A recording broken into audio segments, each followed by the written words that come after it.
waral ñu daal di xëy am ndaje daal di waxtaanee kon seen mbóot nu ñu mën a def kon ba réglé waat bi secteur ndax jot na bokk na ci li ñu jàpp ni moo koy gën a gàllankoor concurrence bu jaar yoon ci diggante kon meññee yi ñi leen di jaay farine waaye it secteur bi nga xamante ni jamono ji ku juk dugg ci fu waay neex samp sa boulangerie ba kon ñeneen ñi dootuñu ci gis seen bopp ak lakk ca Jamal Gadio benn village la bu nekkee kon fële ca Kéréwan ca département bu dina Yoro Fula ña doon yeewoo ca dëkk boobu jamono ji nee nañu lépp la ñu daal di ñàkk bu dee it kenn ñàkku ca bakkanam alal moom deseetuñu ko danañu fa fekk ji Abdoulaye Diallo ma nga xamante ni moom moo leen seeti woon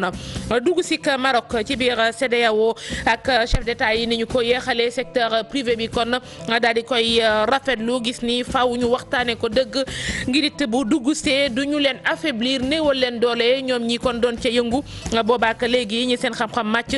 ci wàllu koom jàpp nañu ni bu mënee dugg si te faaw ñu teg ko ci régal yu leer nañ ponk nga kon mbokk yi ni stud ñu yaatal ko.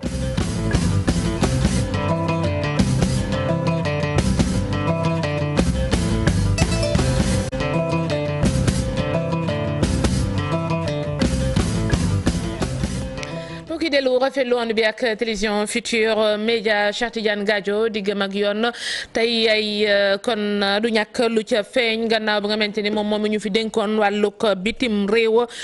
kon di jàkkaarloo ak juge bi ci wàllu woowu njëkkoon nañu ko teg loxo ay fan laataa ñu ko bàyyi waaye mayuñu ko mu génn ca réew ma bàyyi boobu tege woon ci caution boo xamante ni versé woon na ko tey ji nag ca la ñu koy tuumaal wàllu guerre ak seetal alal ju lewut ak it ci doon xamante ni diggam ak Tchad joxe na fa noo xamante ni jàpp nañu ni du yoon ci mbiri koppar dina ci indi leeral ci kanamu juge bi Alassane Ba. dañ koy bàyyi wala dañ koy condamné bés bi nekk bisu dëgg pour kii di Cheikh Tidiane Gadio jëwriñ bi yoroon wàllu biti réew ci gouvernement bu maître Abdoulaye Wade dana janook juge américain bi ñu tuumal ko wàllu guerre ci ay kilifa yu nekk fële ca Tchad ak Ouganda li ni mel nag ngir fexe ba jox ay droits miniers ak pétrolier benn entreprise chinoise député bi jiite itam luy jot na daanaka ci weerub novembre lañ ko arrêté fële ca Amérique ginnaaw fukki fan yu mu nekk ci détention ñu daal di koy bàyyi def ko ab résidence surveillée jàpp jiñ ko jàppoon nag fële ca Amérique daanaka jur na ay mouvement de soutien yu bëri partiam luy jot na génn andi njàpp ndalam wante itam ñii di député yi mu bokk ci ñoom itam jàppale ko ci li ni mel nguuru Sénégal itam génne ab communiqué xamle ne dana jàppale kii di njiitalu luy jot na nekk citoyen sénégalais. ci dossier boobu njiital Horizon Sans Frontières àdduna ci kon moom Boubacar Seye kon joxe xalaatam ci dossier boobu mu jàpp ne xëy na sax bu dee mbirum yoon a ngi ci am na yoo xamante ni mënuñu ko cee dàq mu waxit ci bisub tey bi nga xamante ni moom la ñu jagleel wàllug tukki mi ci ñi nga xamante ni dañuy tukki ci lu jaar yoon waaye it ñeneen ñi jël weneen yoon ni lu mu ci mënti doon nguur gi ci boppam état yi sax de façon générale ñoom ñoo war a xoolaate ji seen doxalin Boubacar Seye addu ci micro Chérif Dia. soo xoolee damay wax ni immigration dafa nekk ci xolu géopolitique mondiale moo yore àddina mu yëngu coono yu bëri difficulté yu bëri wax nga ko léegi ay sénégalais yu nekk difficulté fële ci Gabon yee sénégalais Cheikh Tidiane Gadio ci ay difficulté yooyu yëpp c'est le dossier migratoire dëkk bu mel ni nga Sénégal nga xam ni c'est une terre d'émigration doomam dañu bëri bitim réew alors li ko war mooy mu teg une véritable politique migratoire boo xam ni li koy lal uniquement la protection parce que balaa nga naan naam ne fa. cas libyen xam nga soo xoolee c'est un naufrage collectif des États africains ñoo xam ni tey joué wuñu seen responsabilité l'Europe aussi daw ay responsabilité ñu ngi biaiser le débat boo xoolee ñu ngi ko orienté sur esclavagisme loolu rek la ñuy wax mais lan moo jur lii li ko jur kenn waxuñu ko les causes de la cause li am nii nag je crois que il faut que mu leer c'est la gestion scandaleuse du triptyque immigration paix et sécurité bi nga xam ni tey moo jur une économie criminelle et souterraine boo xam ni dafay profiter à des lobbies cette économie criminelle là moo jur le trafic de drogue le trafic d'esclavagisme le trafic d'organes waxuñu ko koor yi fu ñuy dugg waxuñu ko ba léegi le trafic d'êtres humains bi nga xam ni tey moo indi coow li Libye may wax ni économie criminelle boobu généré na en 2016 plus de 10 milliards d'euros mais xaalis boobu fu muy dugg xam nga xaalis boobu ça profite aux États et les décideurs politiques yi nga xam ni ñoom ñooy décider sur la gestion de ces flux migratoires là. moo doon gan gi ci xibaaru digg bëccëg gi moom Boubacar Seye président Alliance pour la migration le leadership et le développement moom itam ngay wax ci wàllu bisub tey jii mu jàpp ni tukkikat bi ay sañ-sañam ak nu mu mënti demee dañu ko kon war a respecter dafa am ay droits yoo xamante ni dañ ko war a protéger tey jii ci wàllu woowu mu jàpp ni bu ñu bëggee àgg foofu dafa am loo xamante ni moo nekk li war a jiitu ay setu pay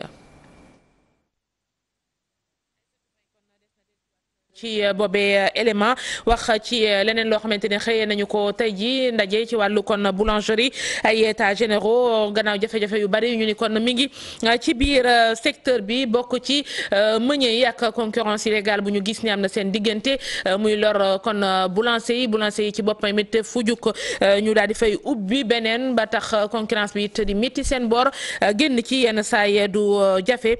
ñu jàpp ne nag secteur bi jot na kon ñu defaraat ko Aminata Mbaré Sow. ay waxtaan la yi ñu jagleel ñi nga xam ni dañuy yëngatu ci wàllu defar mburu fii ci Sénégal nag ñu jàpp ni ñi yëngatu ci wàllu woowee fii mu toll ni ñu ngi jànkonteel ak ci jafe-jafe. dañu nekk ci monde boo xam ne marché boo xam ne dafa am ñaari façon boulangerie yoo xam ne dañoo xam li ñuy liggéey nekk ay professionnel di fexe naka la ñuy gagné am boulanger yoo xam ne dañu nekk ci benn environnement boo xam ne dañ leen a ñett ba nga xam ne mënuñoo liggéey bu jaar yoon. bokk na ci jafe-jafe yooyu le mooy ñàkk déggoo bi am digganteeg ñoom ak industrie yi nga xam ni ñooy defar farine bi waaye tamit nee nañu yenn ci ay boulangerie yoo xam ni dañuy ubbi fekk teguwut ci yoon. ci surproduction bi li ko waral tey mooy depuis 2014 dafa am ay producteurs yu bees yu ñëw ci marché bi bon dina permettre c'est vrai c'est de la concurrence bu baax la dinañu xool. compétition bi dafay gën a efficace wante marché bi créé na benn guerre de prix. ku nar a lambale nag di nga ko wanteer donc loolu moo amoon ci marché farine bi ba nga xam ne dem na prix bi dem na ba àgg 13000 francs 13000 francs te boulanger bi gis ci boppam. consommateur bi tamit gis ci boppam. assises yi nag jàpp nañ ni guléet la ci wàllu boulangerie ñoom ñu jàpp ne dafa jot ñu organiser assises yi ndaxte jàpp nañ ni boulangerie yu bëri ñu ngi tëj te buñ ci jógul lambay ñaaw. nit ku leen wàlluwul dana métti ci ñoom ak lakk ca Jamal Gadio village la bu nekkee kon ca commune bu Kéréwan nag ko wax ma nga ca département bu Médina Yoro Fula foofee la fa des bariwul Abdoulaye Diallo. ab lakk-lakk bu métti moo am ca Jamal Gadio di ab dëkk kaw bu commune Kéréwan biir département bu Médina Yoro Fula daanaka safara wa bayu fa dara. gerte bu kemb gerte xott dugub mboq ngooñ daal yëpp moom la ko am ñebe yëpp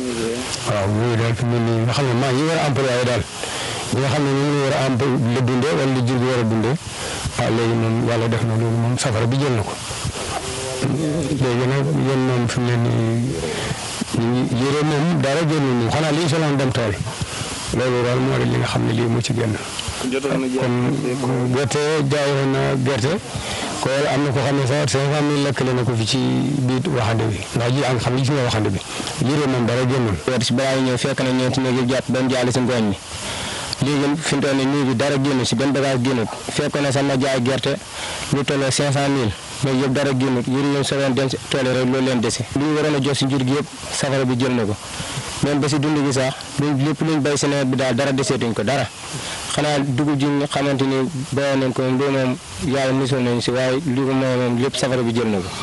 ñu dëkk ci diggu àll bi yooye askan mënuñu faa jot ci ndox bi leen di tax a mën a fay lakk-lakk wa ginnaaw am fa ndox daa ànd ak ay jafe-jafe yu métti. am nañ problème ndox seweteen bi daa gudd 45 mètres la pour nga génn si ndox day jëfe ñun balaa ñuy ñëw fekk nañ safara bi léegi yëpp jàpp mënuñ ko fay léegi mën na bàyyi safara bi ba mu tàkk ba xam ne lii lakk na ba pare si loolu leen door a woo bëri na ñu fi ñëw nag boo ñëw rek ñu seet si ko dellu demaat. daanaka ñu ñàkk lu gën ko bare ci seen i alal ci seen i bagage yooyu askan ñooy sàkku ndimbal. fi mu ne nii nag dañuy ñaan ndimbal li commencé ci monsieur le maire ba ci président xeebuñu kenn képp koo xam ne yàlla man loo na la ñu ngi la tàllal loxo di la ñaan pour nga walluñu ci lii parce que jaaxle nañ.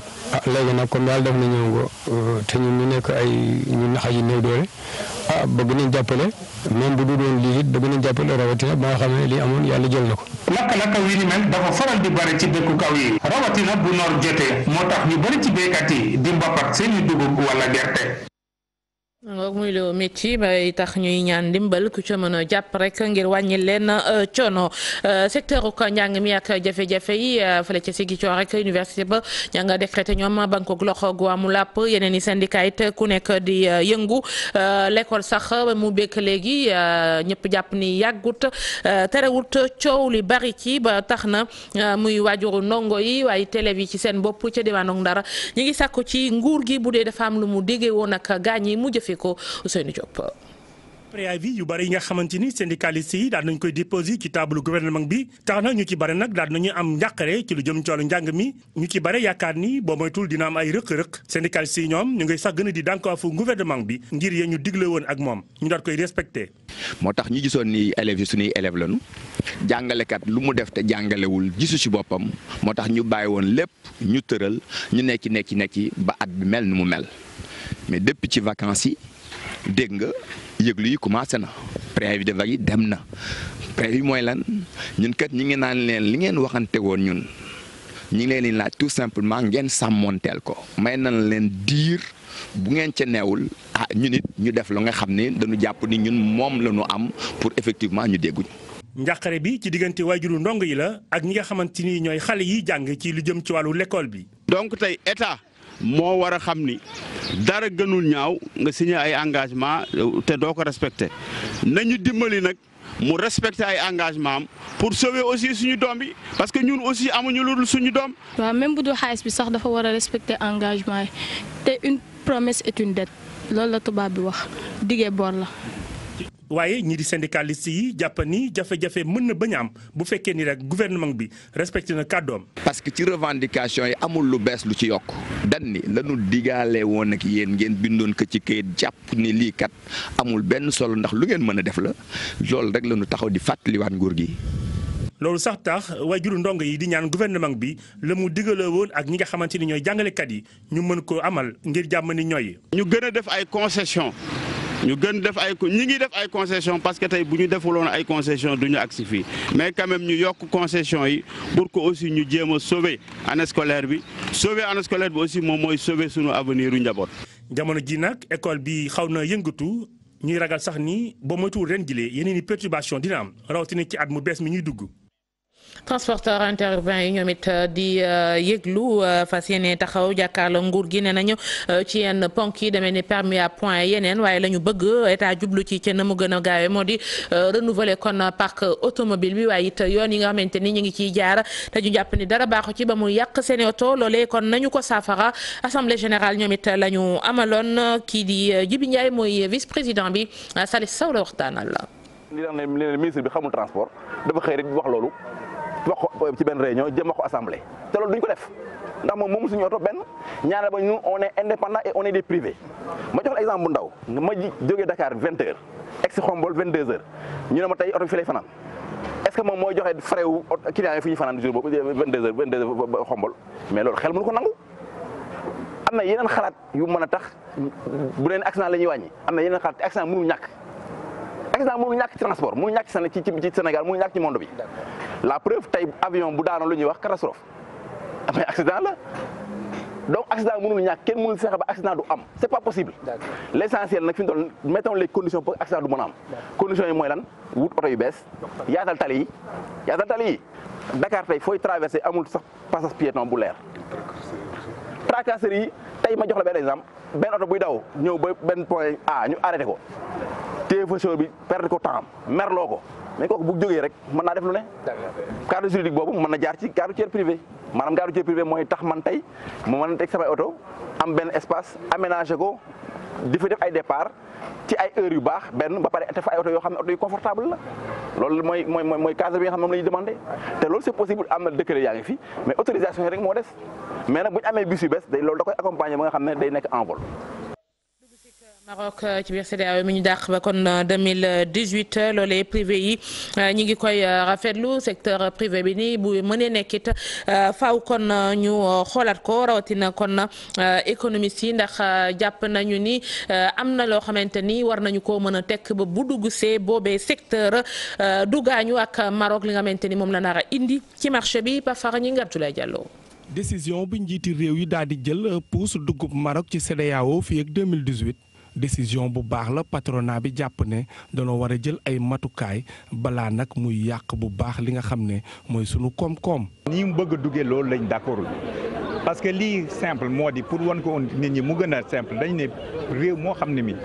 da nga am lii ñoom ni mu bëgg buy dugg réew produit bi li muy liggéey bu dugg Sénégal dafay droit de douane. naam intégration ci wàllu koom-koom am na solo dina tax ñu mën a suqaliku waaye ñuy artu ne dugub royaume chérifien bi ci CEDEAO mun na nasaxal secteur yu bëri. randal boobu nag du la dañ koy randal ba pare taxaw di xoolaat déedéet dañ koy randal fexe nag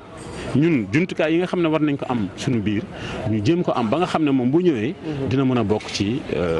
peccu économie bi ñi nga xam ne ñu ngi koy tëgg. aujourd'hui li nga xam ne mooy seen marchandise bu duggee Sénégal dina yàq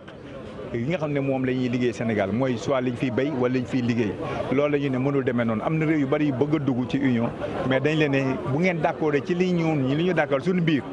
fukki réew yi ak juróom bu dee ci conditions yi ngeen d'accord amul problème waaye mënu leen ñëw ñu leen may loo xam ne may ko ñi nga xam ne ñoo ci bokk. ba tax lu mu ci mën a doon rek dañ ko war a waajal daal di def ay réformes yu am solo ngir nag ñu mën a yem ci bépp wàll. réforme bi surtout am niveau de capital humain boo xam ne bu mu ci ayib lay nekk waaye aussi am ay entreprises yoo xam ne maanaam champion la ñu nekk ci biir sous région bi chemin de fer bi nga xam ne Dakar la ba Bamako déjà ñun balaa ñuy dugg di xool affaire Maroc ak CEDEAO je pense que loolu lu ñu war a càmbar defaraat ko tegaat ko ci yoon bi. il faut nga am ay nit ñu mën nit ñu jàng il faut que nga am cadre réglementaire bu baax il faut nga am financement bu adapté te il faut que nga am ay facteurs de production yoo maîtriser. dugub Maroc ci CEDEAO loolu nag indi na ay laaj yu bëree bëri ñii di patronat yi ak économistes yi li ñu bëgg ñu waxtaanee seen dugub boobu ci bépp pàcc. war a soppi jikko yi ci sénégalais yi rawatina ci AIBD gon ngi mujj juddu tapis roulant yi ñu photo ay sénégalais yoo xamante ni foofee bagage yi war a jaar ñoom ñoo cay dox wala ñenn ñi sax tëdd ca yooyu tapis kon di leen pousse gaañu ni xeeti doxalin yooyu nag war na fee jóg sociologue bi di Abdou Khadre Sanogo daal di jàpp ni askan wi ci seen bopp la ñu war a yaraat ba daal redresser mentalité yi loolee la gis Cheikh Assane Fall Jafara ba ñoo ko seeti woon. nataal yi wër na internet bi lépp ay sénégalais nekk di dox ci tapis à bagage bu nekk fële ci aéroport international Blaise Diagne xeeti jëfin yi citoyens yi am mu nekk loo xam ne metti na kii di sociologue bi di Abdou Khadre Sanogo mu koy naqarlu te di wax neen bettu ko tamit. damay wax ni dañoo bëri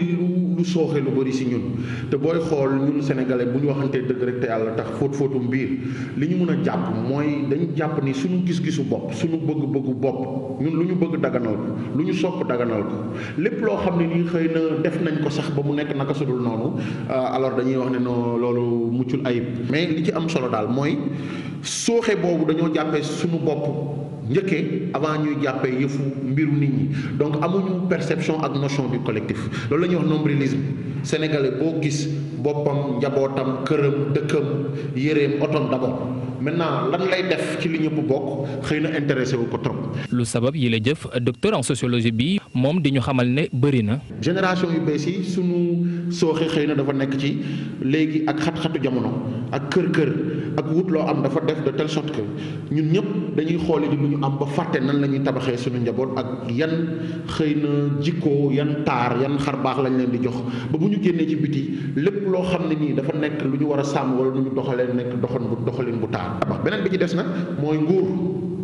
nguur mooy lan moom mooy li ñuy wax ci tubaab état ñooñu ñoom ñoo yor li nga xam ni comme Sénégal koo fi wax mu ne mbedd mi mbedd buur la kenn ëppale wu ma mais ñëpp xam nañ ni buur lañ jox suñu kàddu ak suñu yat pour mu war a doxal mbir yi ni mu war a doxee buur su ma waxee nguur nag waxuma nguuru diw ma Samba ak ma Demba c'est l'État en tant qu'institution donc foofu nag dafa am Sénégal lu bëri lu muy sooxee mooy ce qu'on appelle une crise d'autorité.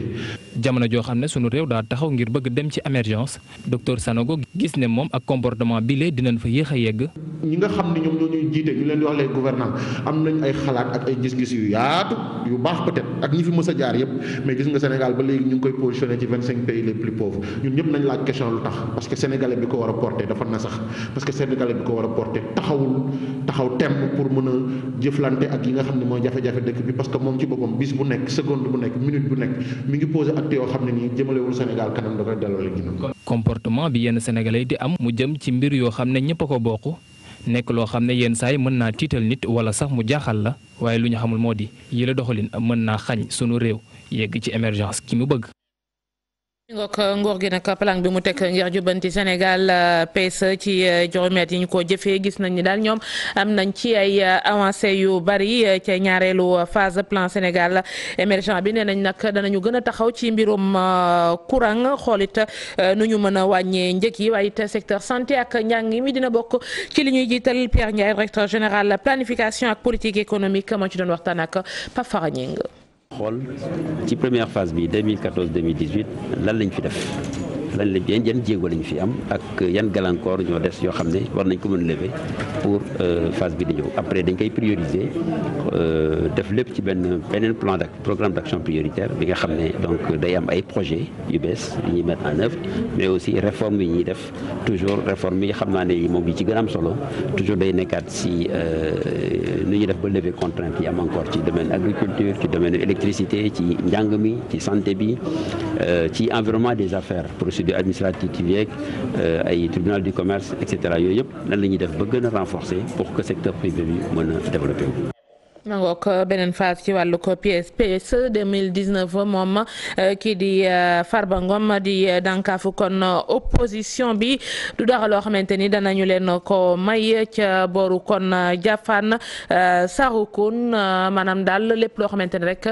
dana fa war ngir nguur gi teg fa tànk nee na dana ko doxal Alassane Ba moo tatane kàddoom. fii ci biir Njofaan maa ngi leen di sas benn sas incha allah te loolu tiituma ko. ragaluma ko ndax fii ci bureau de vote fii ci Ndiafane Sorokoum bureau de vote yëpp opposition tout réuni élection législative dernier 6 voix xaw ma 5 voix lañ fi am yaakaar naa même ñooñu dañoo juum te bii pa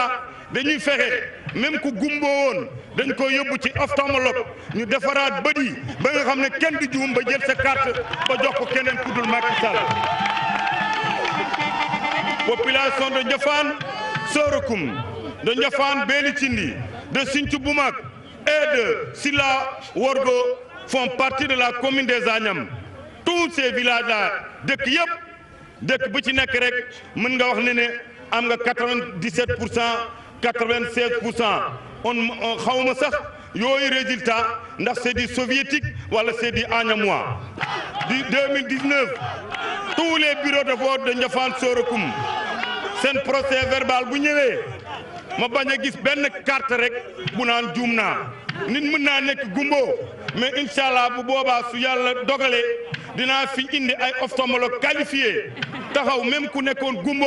ñu opéré sa bët ba ñëpp mën a gis mën a voter Macky Sall ñu gagné au premier tour. moom député maire ba nga woon kon ca bor boobee Ndiafane Sorokoun